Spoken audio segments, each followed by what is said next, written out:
नमस्कार दोस्तों, मेरा नाम है विजय कुमार। आप देख रहे हैं कॉमिक्स पिटारा चैनल को। तो चलिए दोस्तों, राज कॉमिक्स में नागराज की इस शानदार कॉमिक्स को शुरू करते हैं, जिसका नाम है इच्छाधारी चोर। तो आप देख सकते हैं इसका कवर पृष्ठ जो कि कुछ इस तरह का है। तो चलिए इसकी शानदार स्टोरी को शुरू करते हैं। अब मुझको सिर्फ तेरी इच्छाधारी शक्ति लेनी है नागराज, उसके बाद मैं ब्रह्मा बन जाऊंगा। रूप बदल सकने वाली शक्ति, इच्छाधारी शक्ति की मदद से मैं एक नई सृष्टि की रचना करूंगा और साथ ही साथ देवताओं से बदला भी लूंगा। जो इच्छाधारी शक्ति तेरे पास है वो नागों से चुराई गई इच्छाधारी शक्ति है। तू एक साधारण चोर बनकर रह गया है त्रिशंकु, और चोरों को दंड देना नागराज को बखूबी आता है। त्रिशंकु हमारे पुराणों का वो पात्र जो धरती और स्वर्ग के बीच में लटका रह गया था, और कुछ लोगों का मानना है कि वो आज भी वहीं पर उसी स्थिति में लटका हुआ है, और शायद ये सच भी है। हाँ, शायद इस दुनिया में ईश्वर नाम की कोई चीज़ है ही नहीं। अगर होती तो मुझको ऐसा धोखा ना मिलता। मुझे धोखा देने वाले इंद्र और विश्वामित्र दोनों ही आज भी कहीं ना कहीं मजे उड़ा रहे होंगे। अगर भगवान हैं तो वो मुझे इन धोखेबाजों से बदला लेने की शक्ति दे, अभी दे, तुरंत दे। अरे ये कैसी अनोखी ऊर्जा है जो मुझ तक पहुंच रही है। इतने युगों तक हवा में लटके रहने के दौरान मैंने कई तरह की ऊर्जाओं का अनुभव किया, लेकिन ये तो कुछ अलग ही तरह की ऊर्जा है। इसको जरूर ईश्वर ने सीधे मेरे पास भेजा है। मेरी प्रार्थनाओं का उत्तर है ये ऊर्जा। धन्यवाद प्रभु, धन्यवाद। प्रभु से पहले मुझे धन्यवाद दो, और फिर मुझे ये बताओ कि तुम कौन हो। मैं त्रिशंकु हूँ, कई युगों से यहीं पर लटका हुआ हूँ। ना तो मुझे देवता स्वर्गलोक में जाने देते हैं, और ना ही ऋषि विश्वामित्र की तप शक्ति मुझे धरती पर उतरने देती है। लेकिन आज पहली बार मुझको अपने शरीर में एक अद्भुत ऊर्जा का संचार होता महसूस हो रहा है। मुझे ऐसा लग रहा है जैसे मैं कुछ भी कर सकता हूँ। परंतु तुम कौन हो? तुम मुझको दिखाई क्यों नहीं पड़ रहे हो? दिखाई पड़ने की कोशिश में ही मेरा ये हाल हो गया है। तुमको अद्भुत शक्ति देने वाली ये ऊर्जा ही अब मेरा शरीर बन चुकी है। मैं इस ऊर्जा इच्छाधारी शक्ति से बना एक प्राणी बनकर रह गया हूँ। मुझे तो अपना असली नाम तक याद नहीं। मुझे सी थ्रू कहा जाता था, यानी कांच की तरह आर पार दिखाई देने वाला। पृथ्वी पर एक इच्छाधारी मानो नाग, नागराज की इच्छाधारी शक्ति को मैंने कुछ ज़्यादा ही मात्रा में खींच लिया था, इसलिए ठोस रूप लेता मेरा शरीर फट गया था। कई सालों तक हवा में बिखरते रहने के बाद मैं यहाँ तक पहुँचा हूँ, किसी मानव से मिला हूँ। मुझे शरीर पाने में मेरी मदद करो त्रिशंकु। मुझे इच्छाधारी शक्ति चाहिए और तुमको शरीर। हम एक दूसरे की सहायता कैसे कर सकते हैं सी थ्रू? तुम मेरे शरीर को अपना शरीर समझो, मेरे शरीर में प्रवेश करो। अभी लो त्रिशंकु। अद्भुत शक्ति मिल गई है मुझको। अब मैं देवताओं को भी चुनौती देने की शक्ति रखता हूँ। इन बादलों में चमकती बिजलियों से मैं एक ऐसा हथियार बनाऊंगा जो इंद्र के वज्र से भी ज़्यादा शक्तिशाली होगा। और जब मैं इस अस्त्र से स्वर्ग का द्वार खोलकर अंदर प्रवेश करूंगा तो देवता भी मेरा सामना नहीं कर पाएंगे। बन गया मेरा अद्भुत अस्त्र ताड़िताशस्त्र, और इससे निकलती ऊर्जा स्वर्ग के द्वार को प्रकट करके द्वार खोलने को मजबूर कर देगी। अरे, स्वर्ग का द्वार तो हल्का हल्का नजर आ रहा है, लेकिन तड़िता शस्त्र की ऊर्जा इसको खोल नहीं पा रही है। मैं अभी इच्छाधारी शक्ति से स्वर्ग के द्वार को शून्य में बदल देता हूँ। त्रिशंकु स्वर्ग का द्वार खोलने के प्रयास में पसीने पसीने हो गया, लेकिन द्वार नहीं खुल सका। उफ, व्यर्थ होगा मेरा प्रयास। ये अद्भुत इच्छाधारी शक्ति भी मेरे काम का नहीं आ सकी। मैं हार गया त्रिशंकु। नहीं त्रिशंकु, हार मत मानो। ये द्वार खुलेगा, अवश्य खुलेगा। हमको बस और इच्छाधारी शक्ति की आवश्यकता है। लेकिन और इच्छाधारी शक्ति हमको मिलेगी कहाँ पर? धरती पर जहाँ ढेरों इच्छाधारी शक्ति रखने वाले नाग मौजूद हैं, परंतु मैं धरती पर नहीं जा सकता। विश्वामित्र की तप शक्ति मुझको ऐसा नहीं करने देगी। तप शक्ति अब तुमको नहीं रोकेगी त्रिशंकु, क्योंकि अब तुमने अपना शरीर मुझको दे दिया है और मैं धरती पर जा सकता हूँ। हाँ, ऐसा हो सकता है। कोशिश करके देखने में कोई नुकसान नहीं है। चलो हम धरती पर चलते हैं। एक भयानक खतरा उस धरती की तरफ रवाना हो गया था, जहाँ पर पहले से ही खतरों की कोई कमी नहीं थी। तेरा ट्रैकिंग करते हुए अमरनाथ जाने का आइडिया खतरनाक होता जा रहा है सागर। हम आतंकवादियों के एरिया में आ गए हैं। अगर किसी को पता चल गया कि तू कौन है तो मुसीबत आ जाएगी। रिलैक्स यार, मैं सिक्योरिटी वालों के पहरे की कैद से तंग आ गया था, और रही कि मैं कौन हूँ ये जानने की बात, तो ये तो मेरे घर वाले भी नहीं जानते कि इस वक्त मैं यहाँ पर हूँ। यहाँ मुझे कौन जानेगा। तुझे हम जानते हैं। बहुत दिनों से हम तुझ पर नज़र रखे हुए थे, लेकिन हमको ये नहीं पता था कि तू खुद ही यहाँ पर हमारी झोली में टपक पड़ेगा। सागर तुरंत स्थिति की गंभीरता को समझ गया। फ्रेंड्स, ड्रॉप, नीचे गिरो। ये हम पर गोलियां नहीं चलाएंगे, क्योंकि ये मुझको जिंदा पकड़ना चाहते हैं। अगर मैं इन शैतानों के हाथ में आ गया तो पूरे देश के लिए खतरा पैदा हो सकता है, और ये सब मेरी सिक्योरिटी तोड़ने की नादानी के कारण होगा। कुछ ही पलों में तीनों हाइकर आतंकवादी की नज़रों से दूर हो चुके थे। रस्सियाँ काटो फ्रेंड्स, और बैग से स्कीज निकालो। हम स्कीइंग करते हुए इन कमीने के चुंगलों से बच निकलेंगे। आतंकवादियों और हाइकरों के बीच की दूरी तेजी से बढ़ती जा रही थी, लेकिन ये दूरी भी आतंकवादियों के चंगुल से बच निकलने के लिए नाकाफी थी। ओ गॉड, बर्फ के अंदर से ये क्या निकल रहा है? मुझे एलओसी कहते हैं। अपने इन दोस्तों को, जिनको तुम आतंकवादी कहते हो, सीमा के पार पहुंचाना मेरा काम है, और बदले में मुझको मिलता है खाए पिए हट्टे कट्टे हिंदुस्तानी सैनिकों का मांस। सीमा के इस भाग से तो मेरी इजाज़त के बगैर कोई भी ना तो इस पार से उस पार जा सकता है, और ना ही उस पार से इस पार आ सकता है। तुम्हारा नर्म नर्म मांस देखकर मेरे मुंह में पानी आ रहा है, पर क्या करूं, मेरे दोस्तों ने तुमको खाने से सख्त मना किया है। कहा है कि तुम्हारे बदले मुझे पूरा हिंदुस्तान खाने को मिलेगा। हिंदुस्तान को बचाना इतना आसान नहीं था। डैम इट, मैं समझ नहीं पा रहा हूँ कि वो सिक्योरिटी वालों के रहते भला कैसे गायब हो सकता है। गलती तो हुई है सर, लेकिन वे हमसे ये झूठ बोल कर गए कि वे बगल की दुकान से फूल लेकर आ रहे हैं। ना जाने ये बच्चा कब सुधरेगा। आप तुरंत पता लगाइए कि इस वक्त वो कहाँ पर हो सकता है। पता लगा रहे हैं सर, जल्द ही आपके नाती का पता चल जाएगा। सर सर, क्या हुआ पीए अय्यर? तुम्हारे चेहरे पर हवाइयाँ क्यों उड़ रही है? क्या पाकिस्तान ने न्यूक्लियर बम छोड़ने का ऐलान कर दिया है? एटम बम जैसे ही बुरी खबर है सर। अभी अभी लश्कर तैयबा की तरफ से ये पैकेट आया है। इसमें ये 2 फोटोग्राफ्स हैं। एक में आपके नाती सागर को आतंकवादियों के गिरफ्त में दिखाया गया है, और दूसरे में उन तीनों आतंकवादी सरगनाओं के चेहरे हैं जो हिंदुस्तान की जेलों में बंद हैं। मैसेज साफ है अय्यर, आतंकवादी सागर के बदले इन राक्षसों की रिहाई चाहते हैं, और ऐसा हो नहीं सकता। ये आप क्या कह रहे हैं सर? सब जानते हैं कि आपका नाती सागर आपके जिगर का टुकड़ा है। हर बच्चा अपने परिवार वालों के जिगर का टुकड़ा होता है मेजर।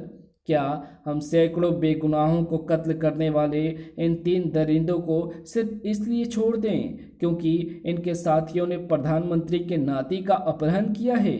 क्या यही निर्णय आप तब भी लेते अगर आतंकवादियों ने किसी गरीब के बच्चे का अपहरण किया होता? शायद नहीं सर, लेकिन उसका कारण ये नहीं होता कि बच्चा गरीब का है या प्रधानमंत्री का। आपके नाती को अगवा करके मुट्ठी भर आतंकवादियों ने इस देश का प्रतिनिधित्व करने वाले को चुनौती दी है। इस देश के हर एक नागरिक को ललकारा है, हमारे पूरे सिस्टम को नकारा दिखाने की कोशिश की है और इस हरकत का जवाब देकर हमको ये साबित करना है कि हिंदुस्तान वो चट्टान है जिसको आतंकवादी की लहरों की थपेड़े हिला भी नहीं सकते। तुम्हारी तर्क में दम है मेजर, सागर को छुड़ाना होगा, लेकिन हम उन शैतानों को छोड़ भी तो नहीं सकते। फिर क्या करें हम? इस स्थिति में सिर्फ एक ही शख्स निपट सकता है, वो जिसको परछाई तक देखते ही आतंकवादी गिड़गिड़ाने लगता है, नागराज। नागराज? ओ यस, उसको तुरंत बुलाओ। नागराज ने दिल्ली पहुंचने में ज़्यादा वक्त तो नहीं लगाया, लेकिन उसकी राय सबको चौंका देने वाली थी। मेरे विचार से तीनों आतंकवादी सरगनाओं को रिहा कर देना चाहिए। ये तुम क्या कह रहे हो नागराज? आतंकवाद के दुश्मन होकर ऐसी सलाह दे रहे हो? अगर सागर मर गया तो पूरे देश का सर शर्म से झुक जाएगा। उन तीनों को हम दोबारा भी पकड़ सकते हैं। अब हमको आतंकवादियों के निर्देशों का इंतजार करना चाहिए। निर्देश आ चुके हैं नागराज। ये लेन देन ठीक अंतर्राष्ट्रीय सीमा रेखा यानी एलओसी पर होगा और हमारी पुलिस या सेना उस वक्त एलओसी से कम 1 किलोमीटर दूर रहेगी। इस तरह से तीनों आतंकवादी सरगना आराम से सीमा पार कर जाएंगे और हम फिर उन पर हाथ तो क्या नज़र तक नहीं डाल पाएंगे। पर हमको ऐसा ही करना होगा, ठीक आतंकवादी के निर्देशों के अनुसार। अब मीडिया वाले हमारी खाल उधेड़ देंगे। प्रधानमंत्री का डर सही था। सरकार ने आखिरकार आतंकवादियों की मांग के आगे घुटने टेक ही डाले। मजे की बात तो यह है कि सरकार ने आतंकवादियों से कोई बातचीत करने की कोशिश भी नहीं की। इसका कारण तो सरकार शायद भविष्य में बताए, लेकिन फिलहाल तो आपके सामने तीनों आतंकवादी सरगनाओं को जेल से रिहा करा के एलओसी की तरफ ले जाया जा रहा है। वहाँ का हाल हम आपको नहीं दिखा पाएंगे, क्योंकि वहाँ पर हम तो क्या सेना तक को जाने से मना कर दिया गया है, क्योंकि ऐसा अपहरणकर्ताओं का निर्देश है। ओह, सारे देश में हमारी थू थू हो रही है। हमको कोई और रास्ता निकालना चाहिए था। धीरज रखिए सर, नागराज ने सलाह कुछ सोच समझ कर दी होगी। एलओसी पर आ गए, तीनों कमांडर आ गए हैं। हिंदुस्तानी सरकार ने तो बड़ी जल्दी घुटने टेक दिए हैं। कहीं इसमें कोई चाल तो नहीं है? लगता तो नहीं है। तीनों कमांडरों को मैं साफ साफ पहचान रहा हूं और उनके साथ कोई और आता हुआ भी नहीं दिख रहा है। ये नदी यहाँ पर अंतर्राष्ट्रीय सीमा रेखा की पहचान है। इस बार हिंदुस्तानी कब्जा है और उस बार पाकिस्तानी कब्जा, पर ये पुल नो मैंस जोन है। यहाँ से आगे मैं नहीं जा सकता। अब उधर से तीनों बंधक इधर चलेंगे और इधर से तीनों आतंकवादी सरगना उधर जाएंगे। इस हाथ ले और उस हाथ दे, हमें मंजूर है, लेकिन याद रखना कोई चाल चली तो तीनों की लाशें नीचे नदी में बह रही होगी। ऐसा नहीं होगा। लेन देन इतनी आसानी से हो जाएगा, इसकी उम्मीद आतंकवादियों को कतई नहीं थी। खुश आमदीद पाकिस्तान में आपका खैर मकदम करके मुझे बेइंतहा खुशी हो रही है। पाकिस्तान में? लेकिन हम तो कश्मीर में खड़े हैं और कश्मीर तो हिंदुस्तान का हिस्सा है। ये अब क्या कह रहे हैं कमांडर? गुलाम कश्मीर तो हमारा है। हिंदुस्तान की जेल में रहकर आपकी बोली बदल गई है क्या? सिर्फ बोली ही नहीं खान भाई, इसकी तो शक्ल भी बदल रही है। वो इसलिए क्योंकि हम आतंकवादी सरगना नहीं हैं, वो तो अभी भी जेल में बंद हैं। हम नागराज के शरीर में वास करने वाले इच्छाधारी नाग हैं, जिन्होंने अब तक इच्छाधारी शक्ति की मदद से तीनों आतंकवादी सरगनाओं का रूप धरा हुआ था। इस वक्त पृथ्वी लोक के वातावरण में त्रिशंकु मुझे इच्छाधारी शक्ति का आभास हो रहा है। लगता है हमारे इच्छाधारी शक्ति प्राप्त करने वाले अभियान का श्री गणेश हो गया है। उधर चलो। तीनों आतंकवादी अब नागों के चंगुल में थे, तुम शैतानों का खेल खत्म हो गया है। अब तुम सब भी अपने कमांडरों के साथ जेल में ही दिन गुजारोगे। लेकिन बेहोश होते होते भी आतंकवादियों ने उस खतरे को आवाज दे दी थी जिसका नाम था एलओसी। अगले ही पल इच्छाधारी सर्पों ने अपने आप को एक घातक शिकंजे में कसा हुआ पाया। ये कैसा अजीब शिकंजा है जो बर्फ के अंदर से प्रकट हो रहा है। ये शिकंजा बहुत मजबूत है, मेरी हड्डियां कड़कड़ा रही है। तुम तीनों धोखेबाजों को इस धोखे की कीमत अपनी जान से चुकानी पड़ेगी। एलओसी तुम सबकी जान को जिंदगी की सीमा रेखा के उस पार भेज देगा, खाएगा तुमको। देखो ना, मेरा पेट भूख से कैसे पिचक गया है। मौत का दूत नागों के करीब था, लेकिन जिंदगी का फरिश्ता भी ज्यादा दूर नहीं था। ये कैसा विचित्र सर्प है जिसके दुम तक के वार में मुझको विचलित करने की शक्ति है। ये विचित्र सर्प नागराज का इच्छाधारी रूप है। अब तुम तीनों इच्छाधारी सर्पों का काम खत्म हो गया। अब तुम तीनों सर्प रूप में बदलकर मेरे शरीर में वापस समा जाओ। तीनों सर्पों का रूप बदलते ही इच्छाधारी शक्ति वातावरण में फैलने लगी और उसको सोखने के प्रयास भी शुरू हो गए। इच्छाधारी शक्ति वातावरण में फैल रही है। खींच लो इसको त्रिशंकु और अपनी शक्ति बढ़ाओ। अभी लो सी थ्रू, लेकिन इसको सोखने के बाद हम इस शक्ति के स्रोत तक चलेंगे ताकि हमको और इच्छाधारी शक्ति मिल सके। इसका असर लगभग तुरंत ही सामने आ गया। क्या बात है, तुम लोग नाग रूप में आने के बाद भी मेरे शरीर में प्रवेश क्यों नहीं कर रहे हो? ये तो एकदम निस्तेज हो गए हैं। नागों का स्पर्श करते ही असलियत नागराज के सामने आ गई। ओह, इनके अंदर तो इच्छाधारी शक्ति एकदम खत्म हो गई है और ऐसा होने से सैकड़ों वर्ष की आयु के ये सांप एकाएक अशक्त हो गए हैं। लेकिन ऐसा हुआ कैसे? इनकी इच्छाधारी शक्ति एकाएक कहाँ गायब हो गई? अब तेरा भी यही हाल होगा नागराज, तू भी अशक्त होकर यहीं पर पड़ा पड़ा दम तोड़ेगा। बर्फ में रहने के कारण इसका शरीर बर्फ जैसा कठोर है और इस कारण इसके वार भी उतने ही जोरदार हैं। इससे भी बड़ी दिक्कत यह है कि वार करने के लिए इसके पास 6 हाथ हैं और मेरे पास सिर्फ 2। धड़ाक! एलओसी के उस वार ने नागराज को हवा में उछाल दिया और ढलान पर लुढ़कता हुआ नागराज का शरीर कई किलोमीटर गहरी खाई के ऊपर लटक गया।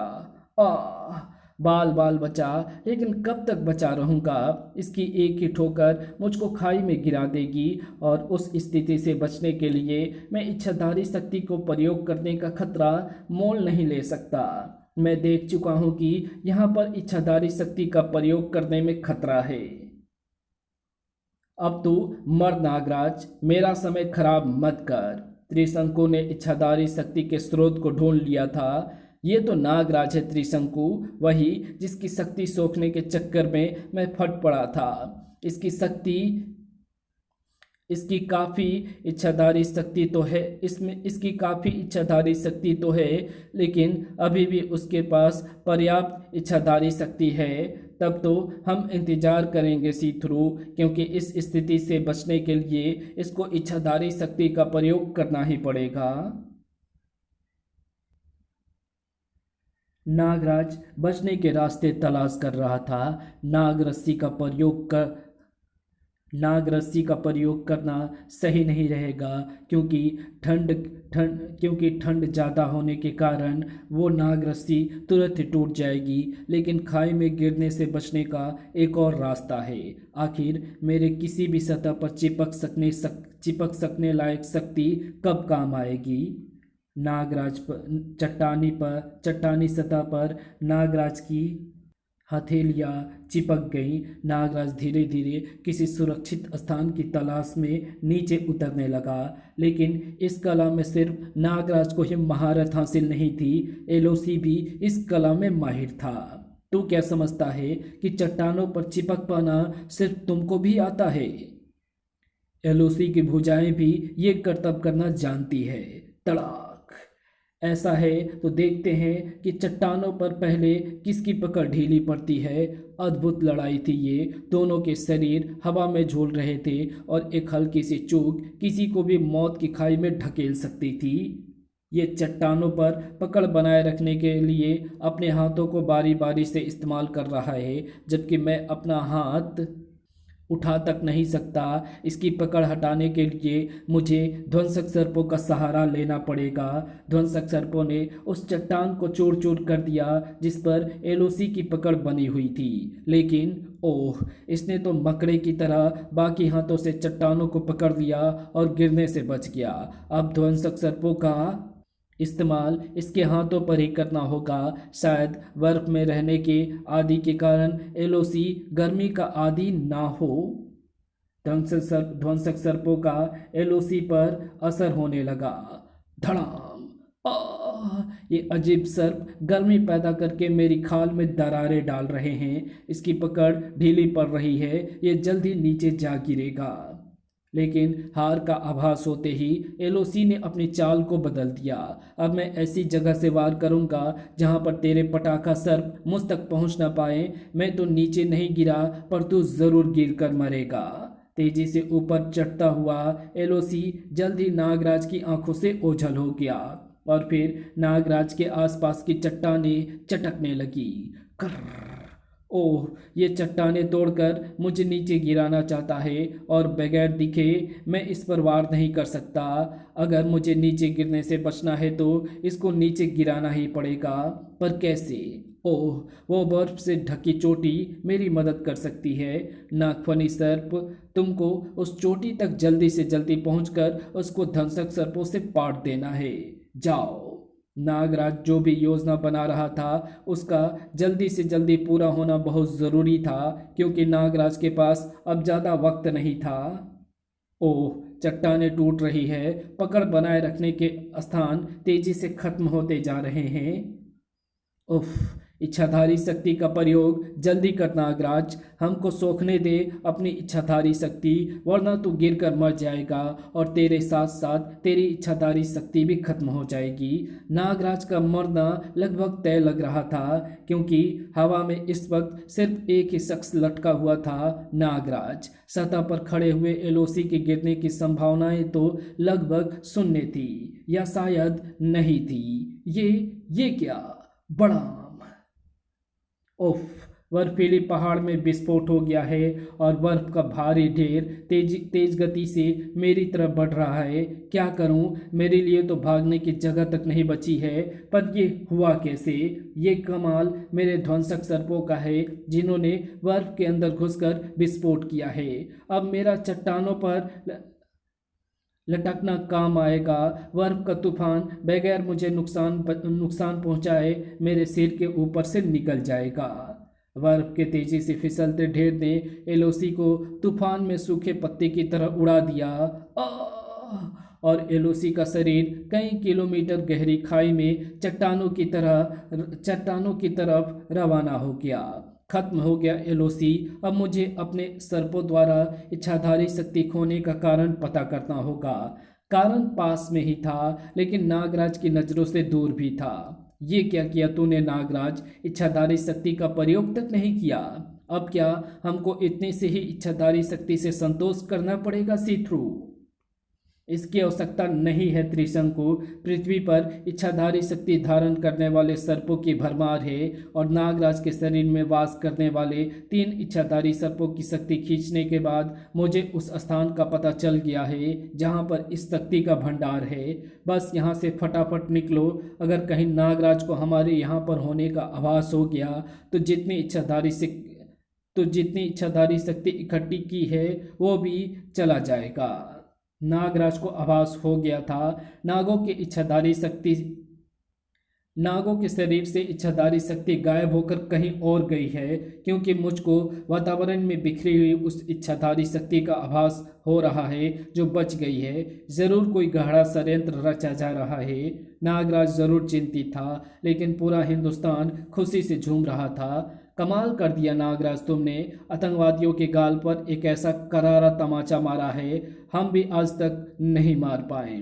जब तक तुम्हारे जैसे देशभक्त मौजूद हैं, इस देश पर कोई आंच भी नहीं आ सकती। ये कमाल मेरा नहीं बल्कि उस इच्छाधारी शक्ति का है जो नागों को देवों से आशीर्वाद स्वरूप मिली है। इच्छाधारी शक्ति जल्द ही नागों के लिए वरदान के बजाय साप सिद्ध होने वाली थी और दुनिया के लिए भी। ये हम कहाँ आ गए हैं सी थ्रू? इस उजाड़ बियाबान में इच्छाधारी शक्ति कहाँ मिलेगी?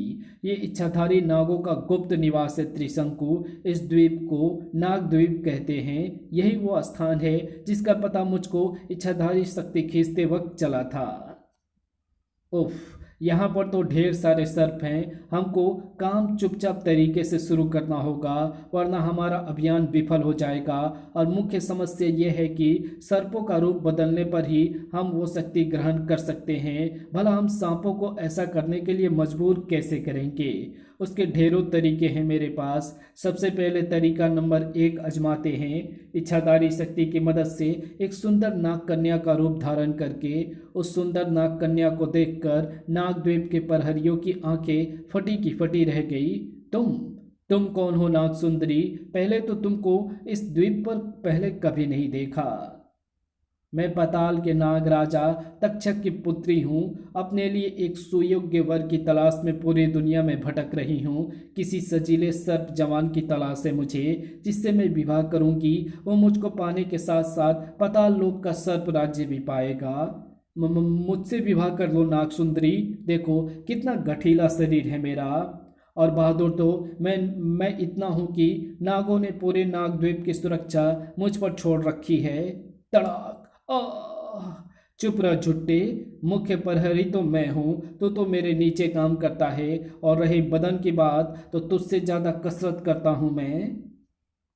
मुझसे विवाह करो सुंदरी। मैं अभी पंडित और मलाए लेकर आता हूँ। मुझे तो तुम दोनों ही सुंदर लग रहे हो, पर तुम अभी मानव रूप में हो ना। नाग रूप में आओ तो मुझे निर्णय लेने में आसानी होगी। अभी लो, इसमें क्या है? मेरा नाग रूप जरा ध्यान से देखना सुंदरी, मुझको ही चुनना। अब तुम्हारे संबंधी तुम्हारी हड्डियों को चुनेंगे मूर्खों, क्योंकि मैं तुम्हारी इच्छाधारी शक्ति चूस कर तुमको मरे के बराबर कर दूंगी। अब हम क्या करें सी थ्रू? पता नहीं दूसरे नागों पर ये चाल चले ना चले। अब और इच्छाधारी शक्ति पाने के लिए थोड़ी इच्छाधारी शक्ति खर्च करनी पड़ेगी त्रिशंकु। नागद्वीप वासियों के अधिकतर घर उस पहाड़ी के नीचे बसे हैं। उस पहाड़ी पर इच्छाधारी शक्ति का वार करो और फिर देखो मजा।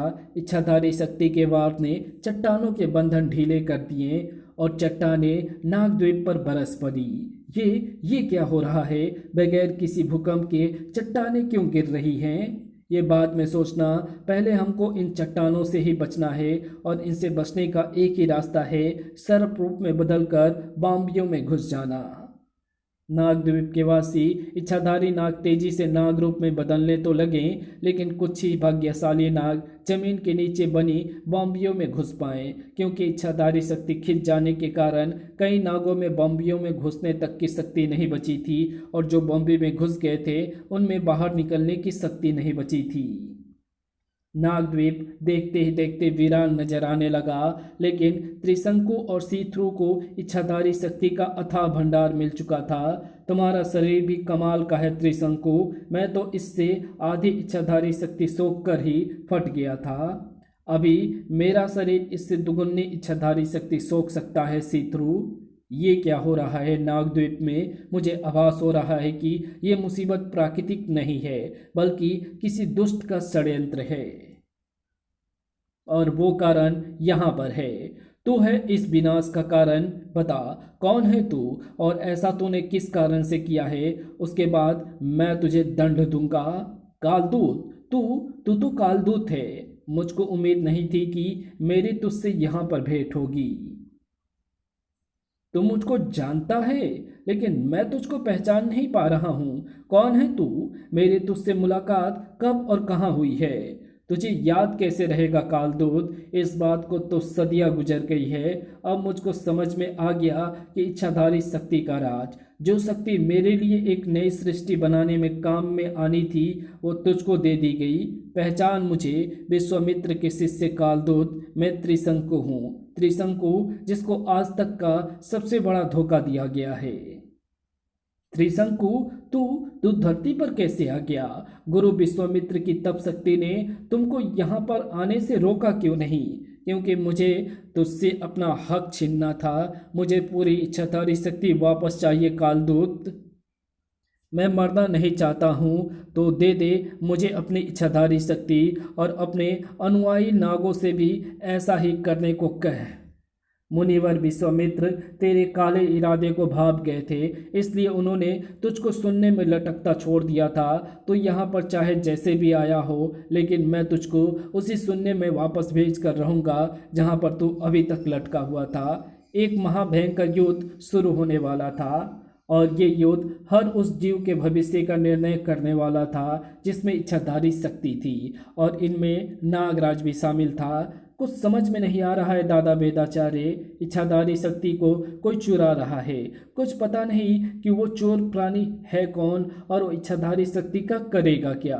भला इच्छाधारी शक्ति नागों के अलावा और किसके काम आ सकती है? तुम शायद इच्छाधारी शक्ति के इतिहास से वाकिफ नहीं हो नागराज।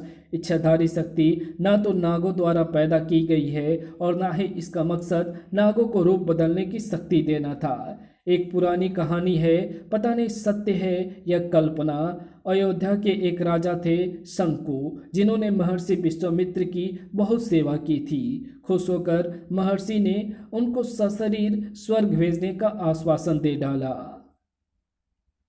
राजा शंकु स्वर्ग की तरफ चले तो जरूर, लेकिन दूसरे ऋषियों को ये कार्य गलत लगा। इसलिए उन्होंने स्वर्ग के देवता इंद्र की मदद से शंकु को वापस धरती पर खींचने की चेष्टा की। शंकु गिरने लगे तो विश्वामित्र ने अपनी तप शक्ति से उनको हवा में ही रोक दिया। उसके बाद विश्वामित्र ने शंकु को ऊपर स्वर्ग की तरफ भेजने की पूरी कोशिश की, लेकिन वे सफल नहीं हो पाए। शंकु अब हवा में लटके त्रिशंकु बन चुके थे। अपनी इस असफलता से विश्वामित्र इतने क्रोध हो गए कि उन्होंने अपनी तप शक्ति से उस शक्ति को बुला भेजा जिससे ब्रह्मा जी ने पूरी सृष्टि की रचना की थी। वही इच्छाधारी शक्ति थी। इस शक्ति से विश्वामित्र त्रिशंकु के लिए एक नए स्वर्ग की रचना करने लगे। कहते हैं कि नारियल और भैंस जैसी वस्तुएं उस समय विश्वामित्र ने ही रची थी। विश्वामित्र के इस प्रयास से पूरी सृष्टि कांप उठी। तब देव और ऋषियों ने एक साथ जाकर विश्वामित्र को समझाया और उनसे एक नई सृष्टि की रचना को रोक देने की प्रार्थना की। विश्वामित्र ने सृष्टि का काम रोक दिया, लेकिन जिस इच्छाधारी शक्ति को वे बुला चुके थे उनको वापस नहीं भेज सकते थे। इसलिए उस शक्ति को उन्होंने अपने एक परम प्रिय नाग शिष्य के हवाले कर दिया। उस इच्छाधारी शक्ति को नाग पीढ़ी दर पीढ़ी धारण करते चले आए हैं, और यही शक्ति उनको रूप बदलने की क्षमता भी देती है। पर सच तो ये है कि इस शक्ति से कुछ भी बनाया जा सकता है, अद्भुत शक्तियों का निर्माण किया जा सकता है। समझा? यानी इस शक्ति का अगर किसी ने दुरुपयोग किया तो पूरी सृष्टि ही नष्ट हो सकती है। पर उस त्रिशंकु का क्या हुआ? त्रिशंकु स्वर्ग तो नहीं जा पाए, और उन्होंने चीट के कारण पृथ्वी पर भी आने से मना कर दिया।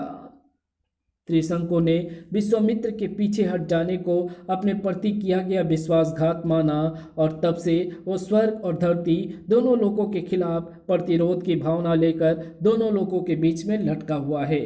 इंद्र उसे ऊपर नहीं आने देता, और विश्वामित्र की तप शक्ति उसे गिरने नहीं देती। कहीं ये काम त्रिशंकु का तो नहीं है? हो सकता है कि वही इच्छाधारी शक्ति चुराने का काम कर रहा हो।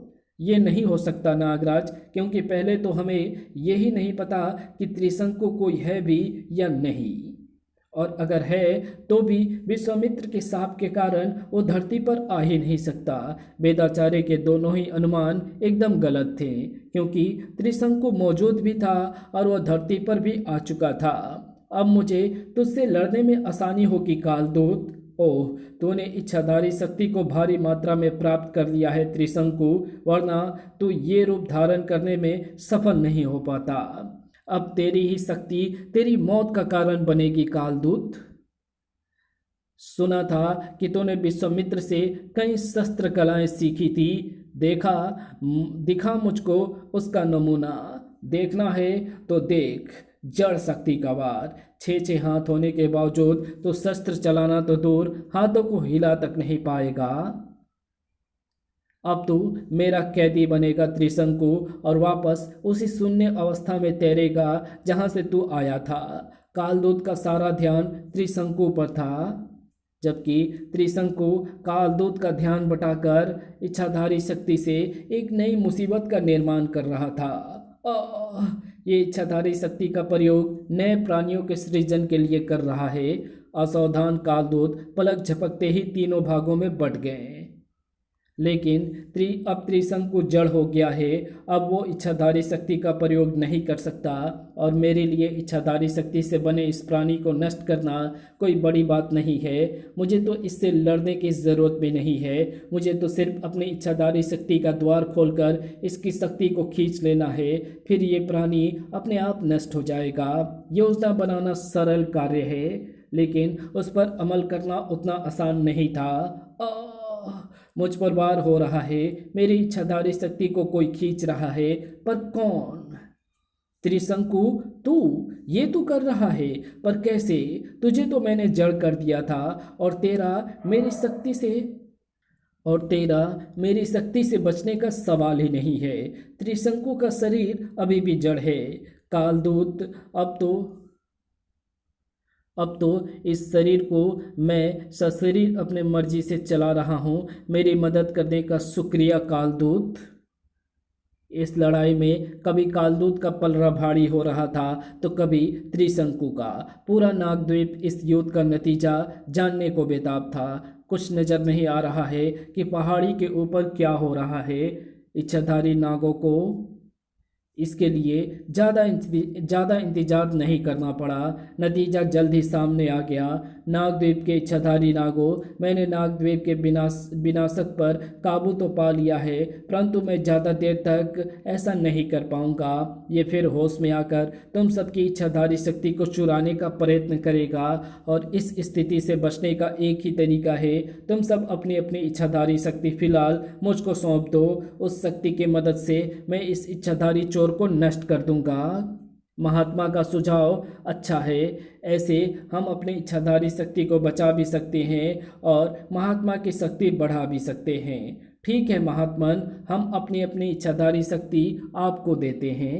नागद्वीपवासी तेजी से सर्प रूप में बदलकर अपनी इच्छाधारी शक्ति महात्मा कालदूत तक भेजने लगे, लेकिन शक्ति का वो भंडार कालदूत तक नहीं पहुंच पाया। ये क्या, इच्छाधारी शक्ति मुझसे दूर जा रही है? कौन खींच रहा इसे मैं खींच रही हूँ। नागों की कोई भी शक्ति राजदंड का आदेश नहीं टाल सकती। तुम मेरा नाम तक नहीं जानते हो, क्योंकि तुम कालदूत नहीं, कालदूत के वेश में त्रिशंकु हो, और मैं हूँ राजकुमारी विसर्पी। ठीक समझी। और कालदूत की शक्ति खींचने के बाद अब मेरे पास इतनी शक्ति है कि तुझसे तेरी इच्छाधारी शक्ति भी जबरन सोख सकूं। पहले अपनी इच्छाधारी शक्ति की चिंता कर, उसके बाद अपने राजदंड में भरी इच्छाधारी शक्ति को बचाने की कोशिश करना। ओह, ये तो सचमुच इच्छाधारी शक्ति को मुझसे खींच रहा है। मुझे इस शक्ति को बचाना होगा, पर कैसे बचाऊं इस शक्ति को? नागराज, हाँ नागराज ही अब मेरी आखिरी उम्मीद है। मुझे नागराज के पास पहुंचना होगा, और उसके पास पहुंचने के लिए भी मुझे इच्छाधारी शक्ति का इस्तेमाल करना होगा। भागेगी कहाँ नागिन? इच्छाधारी शक्ति मेरी है, और मेरी संपत्ति लेकर कोई भाग नहीं सकता। विसर्पी पर मंडराता खतरा अभी टला नहीं था। फर्क सिर्फ इतना था कि अब वो खतरा विसर्पी के साथ साथ नागराज और महानगर पर भी मंडराने वाला था। महानगर 1.5 करोड़ इंसानों की एक ऐसी बस्ती जहां पर दूसरे को तो क्या, कई बार इंसानों को अपना ही पता नहीं लग पाता। और वो इसलिए क्योंकि हर इंसान अपने काम में इतना मशगूल है कि उसको अपनी चिंता करने तक का समय नहीं मिलता। आज इतनी जल्दी ऑफिस कैसे आ गए राज? बड़ी मुश्किल से थोड़ा समय मिला है भारती, कुछ रिपोर्ट टाइप करनी थी, सोचा आज निपटा ही दूँ। करो करो, तुम्हारे लिए तो 100 पेज भी टाइप करना 10 मिनट का काम है। नाक शक्ति जो है तुम्हारे पास। भारती का कहना एकदम सही था। आम इंसान तो 10 उंगलियों से टाइप करता है, लेकिन नागराज के पास तो 50 उंगलियां थी। हो गया काम, अब प्रिंटर से प्रिंट आउट निकाल लेता हूँ। लेकिन प्रिंटर चालू होते ही ओ गॉड, ये क्या? तुम तुम यहाँ पर बिसरपी, और वो भी इच्छाधारी रूप में राजदंड के साथ। तुम यहाँ मेरे ऑफिस में क्या कर रही हो? घर पर क्यों नहीं चली आई? ओह, मैं एक बार तुम्हारे तिलस्मी घर में घुसने का मजा चख चुकी हूँ। दोबारा ऐसा खतरा मोल लेना मैं सही नहीं समझती। इसलिए ऑफिस में ही छुपकर तुम्हारा इंतजार कर रही थी, और छुपने के लिए तुमको यही एक जगह मिली थी। खैर छोड़ो, ये बताओ तुमको मुझसे मिलने की क्या ज़रूरत आ पड़ी, और वो भी छुपकर मिलने की? नागद्वीप पर एक बड़ा संकट आया हुआ है नागराज। नागद्वीप बर्बाद हो चुका है। सुबुक महात्मा कालदूत तक शक्तिहीन हो चुके हैं। पर कैसे बिसरपी, कैसे? बिसरपी नागराज को पूरा घटनाक्रम सुनाती चली गई। त्रिशंकु, मुझे शक हुआ था, पर अब वो शक यकीन में बदल चुका है। त्रिशंकु को इच्छाधारी शक्ति वापस करनी ही होगी। ये शक्ति ना तो पहले कभी ना तो ये शक्ति ना तो पहले कमी उसकी थी और ना ही कभी उसकी होगी। मुझे त्रिशंकु को ढूंढना होगा। त्रिशंकु खुद बिसर्पी की तलाश में नागराज के पास आ पहुंचा था, या यूं कहें कि त्रिशंकु के शरीर में मौजूद सी थ्रू महानगर पर खतरा बनकर मंडरा रहा था। उफ, यहाँ पर तो आबादी ही आबादी है। इस आबादी में एक नागिन को ढूंढना तो भूसे के ढेर में सुई ढूंढने के बराबर है। आहा, समझ में आ गया तरीका। मैं उस नागिन को नहीं बल्कि इच्छाधारी शक्ति को ढूंढता हूँ। मेरी इच्छाधारी शक्ति उस राजधन में मौजूद शक्ति को ढूंढ निकालेगी।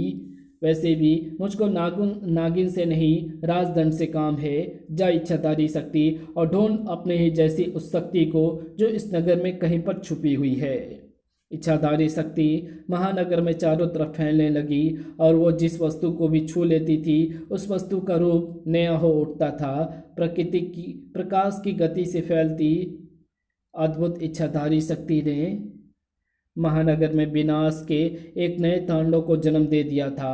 तबाही का एक नया दौर शुरू हो गया था, और ऐसे किसी भी खबर सबसे पहले मिलती है भारतीय न्यूज़ चैनल को। राज राज दरवाज़ा खोलो, महानगर में अजीब अजीब चीज़ें हो रही है। ये तो निशा है। तुम कहीं छुप जाओ बिसरपी, लेकिन अब प्रिंटर में घुसने की ज़रूरत नहीं है। क्या बात है निशा, क्या मुसीबत आ गई है महानगर पर? कांटों को पर लग गए हैं राज। बिल्डिंग एक दूसरे को बॉक्सरों की तरह आपस में लड़कर तोड़ रही है। चलो चलो, हमको इस न्यूज़ को कवर करना है। हाँ, तुम किसी कैमरामैन को लेकर घटनास्थल पर पहुंचो निशा, मैं पीछे से आता हूँ। ओके राज, पर आना फटाफट। इच्छाधारी शक्ति यहाँ तक आ पहुंची है बिसरपी। ये त्रिशंकु की शक्ति है, मुझे ढूंढती हुई यहाँ तक आई है, और अब ये मेरे राजदंड में भरी हुई नागद्वीप के सभी नागों की इच्छाधारी शक्ति को खींच रही है। मैं इसको रोक नहीं पा रही हूँ। इस इच्छाधारी शक्ति को बचाने का एक ही तरीका है नागराज। तुम राजदंड में भरी इच्छाधारी शक्ति को धारण कर लो। एक बार तुम ऐसा पहले भी कर चुके हो नागराज।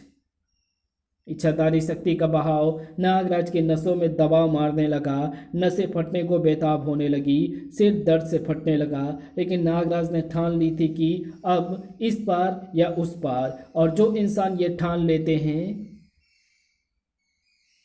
ठीक है बिसरपी, मैं तैयार हूँ, लेकिन पहले जब मैंने ऐसा किया था तो नागों की थोड़ी थोड़ी इच्छाधारी शक्ति धारण की थी, लेकिन नागों की पूरी इच्छाधारी शक्ति मैं धारण कर पाऊँगा या उसके दबाव से फट जाऊँगा, ये मुझे नहीं पता। मैं नागराज के रूप में आता हूँ, फिर देना मुझे इच्छाधारी शक्ति। इच्छाधारी शक्ति का बहाव नागराज के नसों में दबाव मारने लगा। नसें फटने को बेताब होने लगी, सिर दर्द से फटने लगा। लेकिन नागराज ने ठान ली थी कि अब इस पार या उस पार, और जो इंसान ये ठान लेते हैं वे अक्सर मुसीबत का सागर पार करके उस पार ही उतरते हैं। त्रिशंकु के शरीर के साथ सी थ्रू भी इच्छाधारी शक्ति का पीछा करता हुआ भारतीय कम्युनिकेशन की इमारत तक आ पहुंचा था। इसी भवन के अंदर है वो नागिन, अभी इसको बाहर निकालने का इंतजाम करता हूँ। इच्छाधारी शक्ति इमारत का रूप तेजी से बदलने लगी और उसके अंदर से ऑफिस कर्मी झरने की तरह बाहर निकलने लगे।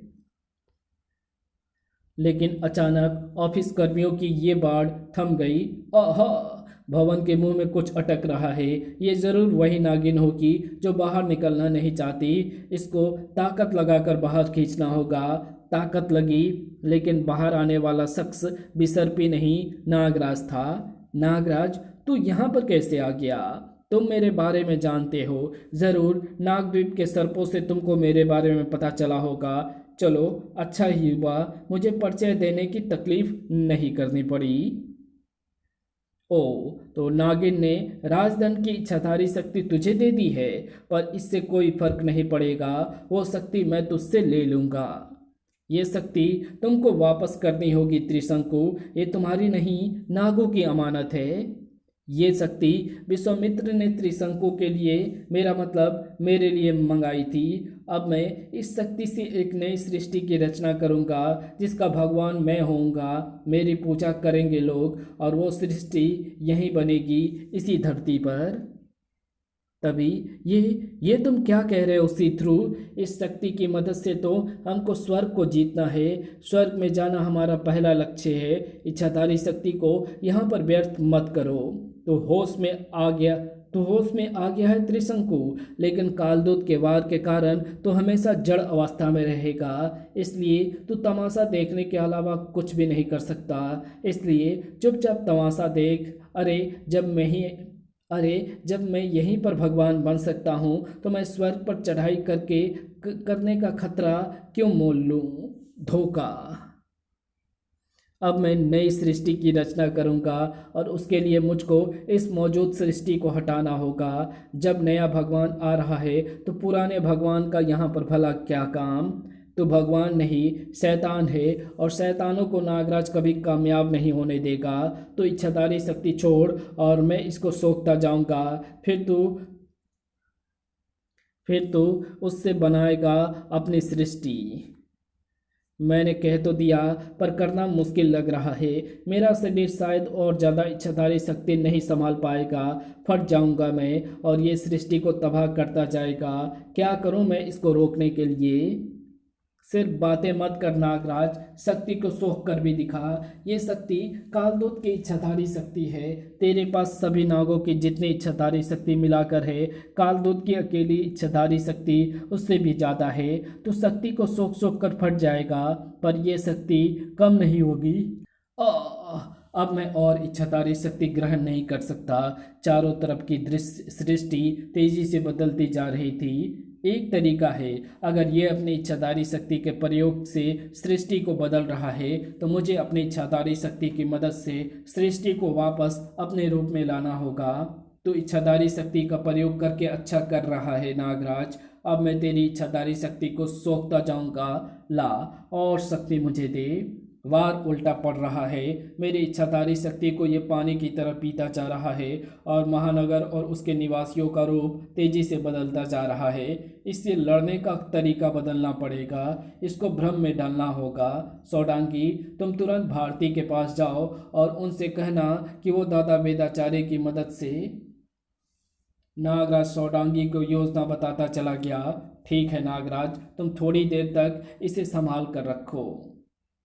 और थोड़ी देर बाद ये क्या हो रहा है? मेरी इच्छाधारी शक्ति के प्रयोग के बावजूद ये इमारत अपने वास्तविक रूप में कैसे आ रही है? मेरे द्वारा बनाए गए प्राणी भी इंसानों के रूप में बदल रहे हैं। कैसे?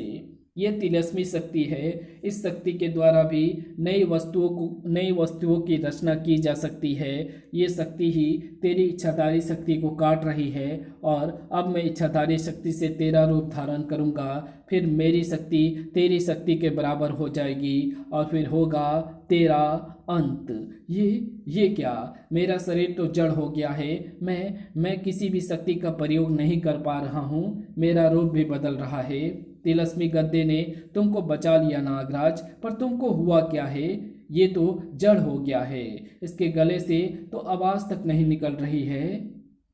उफ, अब ना तो मैं उसकी इच्छाधारी शक्ति खींच सकता हूँ और ना ही तिलस्मी शक्ति के कारण नई सृष्टि को बनाना शुरू कर सकता हूँ। ये करने के लिए मुझे नागराज के शरीर में मौजूद इच्छाधारी शक्ति चाहिए, तब शायद मैं तिलस्मी शक्ति को भी चुनौती दे सकूँगा।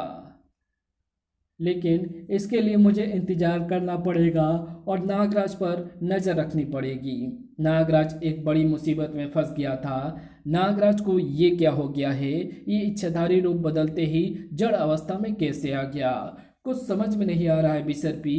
मुझे पता है ये जड़ शक्ति मेरे वार से पैदा हुई है। महात्मा कालदूत, आप यहाँ पर कैसे? मुझे अपनी शक्ति वापस प्राप्त करने के लिए त्रिशंकु के पीछे तो आना ही आना था, लेकिन जड़ शक्ति का प्रयोग तो मैं त्रिशंकु पर किया था। उस पर तो इसका असर हुआ ही नहीं। फिर नागराज पर इस शक्ति का असर कैसे हो गया? नागराज ने उसका रूप धारण किया था। ओह, उसका रूप लेने से उसकी शक्ति के साथ उस पर चढ़ा वार का असर भी नागराज के ऊपर आ गया। मैं अभी अपना वार वापस लेता हूँ, फिर नागराज सामान्य हो जाएगा। नागराज सामान्य तो हो गया था, लेकिन सोचना यह है कि आपका वार असरदार था। महात्मन तो उसका असर त्रिशंकु पर भी हुआ होगा, पर वो असर नज़र क्यों नहीं आ रहा है? तुम्हारा मतलब है कि जो दिख रहा है वो सच नहीं है। हाँ, अगर मेरा शरीर जड़ हो सकता है तो त्रिशंकु का शरीर भी जड़ अवश्य हुआ होगा, और अगर उसका शरीर तब भी हरकत में था तो इसका एक ही अर्थ है कि उसका शरीर कोई और चला रहा है। कोई और? तुम्हारा मतलब है कि त्रिशंकु के शरीर में कोई और घुसा हुआ है, पर मैंने उससे बात की है। उसकी शक्ल जरूर बदली हुई थी, लेकिन वो त्रिशंकु ही था। मैं धोखा नहीं खा सकता। एक शरीर में दो प्राणी भी तो हो सकते हैं महात्मा कालदूत, जैसे मेरे शरीर में लाखों प्राणी रहते हैं। हो सकता है त्रिशंकु तो धरती पर आ ही नहीं सकता था, लेकिन अगर उसके शरीर में कोई और प्राणी है तो त्रिशंकु का शरीर धरती पर आ सकता है। और उसका चेहरा किसका है इसका मुझे अंदाजा हो रहा है, क्योंकि इस शक्ल के एक शख्स ने पहले भी मेरी इच्छाधारी शक्ति चुराने की कोशिश की थी। हम लड़कर त्रिशंकु से नहीं जीत सकते, लेकिन मेरे पास एक योजना है इस मुसीबत को खत्म करने की। सुनिए। योजना बनने लगी, लेकिन दुश्मन की स्थिति भी मजबूत हो रही थी। कालदूत द्वारा अपना जड़ शक्ति वापस लिए जाने के कारण त्रिशंकु भी मुक्त हो रहा था। मैं इस जड़ अवस्था से बाहर आ गया हूँ सी थ्रू। अब मैं तुझे दगा देने का दंड दूंगा। मत भूलो कि तुम मेरे कारण ही पृथ्वी पर वापस आ पाए हो त्रिशंकु। मुझे दंड देने के बाद तुम भी यहाँ पर नहीं रह पाओगे। ठीक है, ये बहस हम बाद में भी कर सकते हैं। अब नागराज को ढूंढो, अब हम उससे शक्ति खींच सकते हैं। अब नागराज को ढूंढो, अब हम उससे शक्ति खींच सकते हैं। नागराज को ढूंढने की जरूरत नहीं है। नागराज ही तुमको ढूंढता हुआ यहाँ तक आ गया है। तू तो फिर से चलने फिरने लगा नागराज। अच्छा ही हुआ, क्योंकि अब मेरा मतलब है मेरी शक्ति भी बढ़ गई है। अब तो अपनी इच्छाधारी शक्ति को खींचने से नहीं बचा सकता, और एक बार तेरी इच्छाधारी शक्ति मुझे मिल गई, फिर ना तो मेरे सामने तिलस्मी शक्ति ठहर पाएगी और ना ही देव शक्ति। धड़ाक। तुझको हराने के लिए मेरी नाग शक्ति ही काफ़ी है। देख, नागराज का पर्दनकारी इच्छाधारी रूप सिर्फ तू ही नहीं नागराज, मैं भी धारण कर सकता हूँ। पर तू ये याद रख, जितनी ज़्यादा शक्ति का तू इस्तेमाल करेगा उतना ही मुझको फायदा पहुंचेगा। देख, तू तो इच्छाधारी रूप ही धारण कर पाता है, लेकिन मैं इच्छाधारी प्राणी पैदा कर सकता हूँ और उनको तू बगैर इच्छाधारी शक्ति का प्रयोग किए नहीं मार सकता। सचमुच इन प्राणियों से सिर्फ नाग शक्ति के बल पर ही जीत पाना असंभव है। चिंता मत करो नागराज, इनसे निपटने के लिए नागो, शेतनाग और सौडांगी अभी भी मौजूद हैं। तभी नागराज, नागराज, मैंने तुम्हारी समस्या का हल ढूंढ लिया है। इस समस्या का हल ये तिलस्मी यंत्र है। वाह, पर यह तिलस्मी यंत्र काम कैसे करता है? कैसे करेगा ये मेरी मदद? इस तिलस्मी यंत्र को तुम सिर्फ अपनी गर्दन में पहन लो, फिर तुम बेहिसाब इच्छाधारी शक्ति सोख सकोगे, लेकिन तुम्हारी इच्छाधारी शक्ति कोई नहीं छीन पाएगा। वाह, दीजिए मुझे ये यंत्र, इसको मैं अभी पहन लेता हूँ। नहीं नागराज, ऐसा मत करना। पर क्यों बिसर्पी? मुझे लगता है कि ये नकली वेदाचार्य है। त्रिशंकु ने इसको अपनी इच्छाधारी शक्ति की मदद से बनाया है। इस यंत्र को पहनने से तुम्हारी इच्छाधारी शक्ति जरूर त्रिशंकु को मिल जाएगी। अगर ऐसा हुआ तो मैं खतरे में पड़ जाऊंगा। मुझे भी इस जांच पर नजर रखनी होगी। ऐसा नहीं है बिसर्पी, इच्छाधारी शक्ति से बने किसी भी प्राणी को मैं तुरंत पहचान सकता हूँ। ये असली वेदाचार्य ही है। ठीक है, पर जांच करनी जरूरी है। तुम ये यंत्र पहनकर मेरी इच्छाधारी शक्ति खींचने की कोशिश करो। अगर ऐसा हो गया तो ये यंत्र असली है, वेदाचार्य असली है, वरना मैं इस यंत्र को तुरंत तोड़कर तुमको आजाद कर दूंगा। वरना मैं ये यंत्र तोड़कर तुमको आजाद कर दूंगी। जांच का नतीजा त्रिशंकु को चौंका देने वाला था। अरे राजकुमारी उस नागिन राजकुमारी की इच्छाधारी शक्ति को उसके प्रतिरोध के बावजूद आराम से खींच ले रहा है। मुझे तिलस्मी यंत्र को किसी भी कीमत पर हासिल करना होगा। अगले ही पल नागराज की गर्दन में अटका यंत्र खींच लिया गया, लेकिन वो यंत्र नागराज से ज़्यादा दूर नहीं जा पाया। भीष्म इच्छाधारी शक्तियों से युक्त दो प्राणियों में रस्साकसी हो रही थी। सवाल जिंदगी और मौत का था और दांव पर लगी थी पूरी सृष्टि।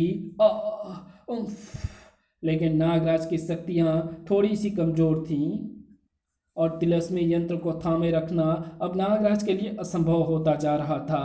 नहीं, उसके हाथों की पकड़ खुलती चली गई और बिना कोई वक्त गंवाए त्रिशंकु ने वो यंत्र अपने गले में डाल लिया। तूने मेरी विजय का हार खुद ही मेरे गले में डाल दिया है नागराज। अब ये हार तेरी हार बनेगा। मेरी हार क्यों बनेगा? तुम्हारे गले में है तो ये तुम्हारा ही हार बनेगा ना। ये मुझे क्या हो रहा है? मैं तुम्हारे शरीर से अलग क्यों हो रहा हूँ त्रिशंकु? मुझे कुछ नहीं पता सी थ्रू। अगर पता नहीं है तो मुझसे सुन लो ना। ये तिलस्मी यंत्र इच्छाधारी शक्ति नहीं खींचता, बल्कि एक शरीर में घुसे दो या दो से ज़्यादा प्राणियों को अलग कर देता है। इसका तुमने बिसर्पी के ऊपर जो असर देखा था वो सिर्फ तुमको दिखाया गया एक नाटक था। बिसर्पी अपनी शक्ति स्वेच्छा से मुझे दे रही थी। पर तुझे कैसे पता चला कि मेरे शरीर में एक और प्राणी भी है? ओ सीथ्रू के मेरे शरीर से निकलते ही मैं फिर से पृथ्वीलोक से दूर शून्य में लटकने के लिए जा रहा हूँ। लेकिन इच्छाधारी शक्ति पृथ्वी पर ही होने के कारण त्रिशंकु के साथ नहीं जा पाई है, मेरे शरीर में ही रह गई है और मैं इतनी इच्छाधारी शक्ति का दबाव नहीं सह सकता। त्रिशंकु के अंतरिक्ष में ओझल होने के साथ साथ सीथ्रू का इच्छाधारी शक्ति से बना शरीर एक बार फिर फट पड़ा था और नागों से चुराई गई इच्छाधारी शक्ति वापस नागों के पास पहुंच गई थी। नागद्वीप एक बार फिर से आबाद हो गया था। तुम्हारी योजना ने नागों को एक नई जिंदगी दी है नागराज, वरना नागों का तो अस्तित्व नष्ट होने की कगार पर पहुंच गया था। इसमें अगर वेदाचारी की तिलस्मी शक्ति ने मदद ना की होती तो अवश्य ऐसा ही होता महात्मन। लेकिन खतरा भी पूरी तरह से दूर नहीं हुआ है। त्रिशंकु भी अभी सलामत है और सीथ्रू भी, और वे बगैर इच्छाधारी शक्ति पाए चैन से कभी नहीं बैठेंगे। इसी के साथ ये कहानी यहीं समाप्त होती है। तो आपको ये वीडियो कैसी लगी? अगर आपको ये वीडियो पसंद आई हो तो इस वीडियो को लाइक शेयर कमेंट ज़रूर कर देना। Thanks for watching my video.